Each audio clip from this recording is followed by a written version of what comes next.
شغل يوم تركيب سندوتش بنات سمكة 5 سنتي لمبنى 6 متر ب8 متر ونص. طبعا هنا رفعنا 20 سنتي علشان ندي ميول زيادة للسندوتش بنات علشان المية ما تقع. وهنا ركبنا عجال تيوب 10 وبالخلف برضه تيوب 10 في 5. طبعا العائلات دي ضرورية جدا لأنها بتمسك المبنى كله ببعضه، غير لما مثلا تركب النزالة على البلوك وتربطها بسيخ أو مبصر. طبعا هنا المبنى بيبقى كله شبكة واحدة.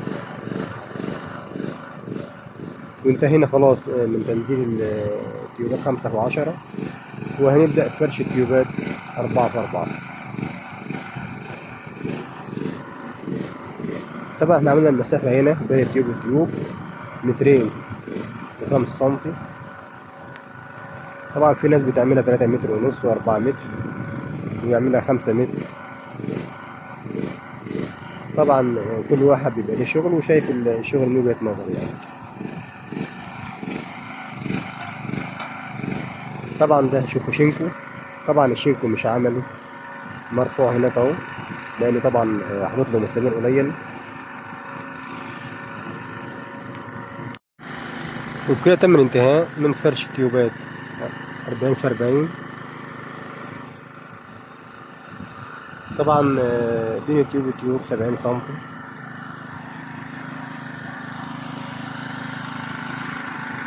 وهنبدأ في المبنى التاني نفس المساحة برضو 6 متر 8 متر ونص. بدأنا في تنزيل تركيب العجال اللي هو 5 في 10. طبعا احنا عاملين ميول 20 سنتي علشان المية نقطة مية واحدة ما تقفش على السندوتش بنات. كده تم الانتهاء من تنزيل التيوبات 5 في 10، والآن بيتم فرش التيوبات 4 في 4. خلاص لحد دلوقتي تسكر البلوك وبتليل.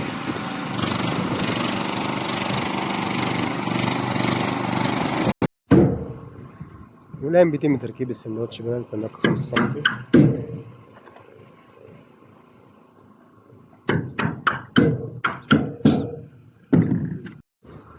وبكده تم الانتهاء من تركيب السندوتش بنات للسقف الأول 9 متر و6 متر. والآن بيتم تركيب السندوتش بنات السقف التاني نفس المساحة 9 متر و6 متر.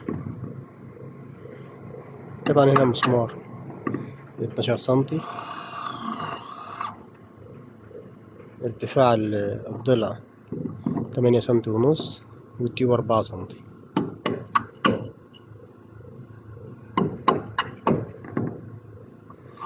طبعا سندوتش السماكة 5 سنتي يعطيلك برودة أفضل من الشينكو وأفضل برضو من البلاستيك.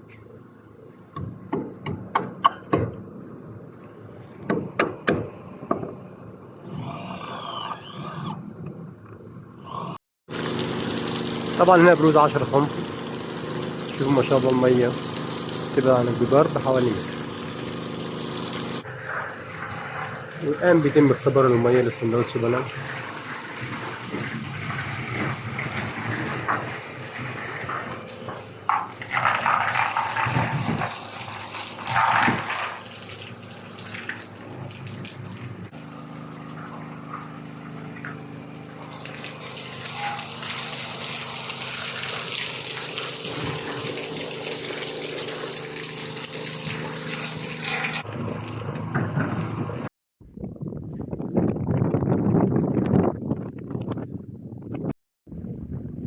وبكده من الانتهاء من تركيب السندوتش بنات واختبار المية.